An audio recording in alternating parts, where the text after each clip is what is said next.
Il était une fois un dauphin qui s'appelait Missy. Elle voyageait sous la mer avec un monsieur qui rêvait de danser avec les étoiles filantes. Un soir, ou plutôt une nuit, où l'océan des rêves avait décidé de partir vers une quête d'absolu, Missy déposa sur une plage de sable de rêve le monsieur en question. Il se retrouva sur une île, oui, mais pas n'importe laquelle, une île composée d'arbres dont les feuilles sont des rêves de satin.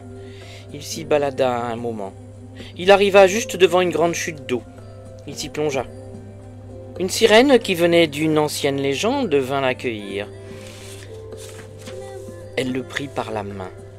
Tous deux partirent alors voyager sous les océans. Les mers, les lacs, les rivières, que sais-je. Ils y rencontrèrent des rêves de dauphins, des rêves de baleines, des rêves d'otaries, ainsi que les rêves qu'une chienne, aux oreilles toutes droites, fit une nuit où le temps s'était arrêté. À ce moment précis, Missy s'approcha du monsieur afin de l'emmener vers un autre rêve.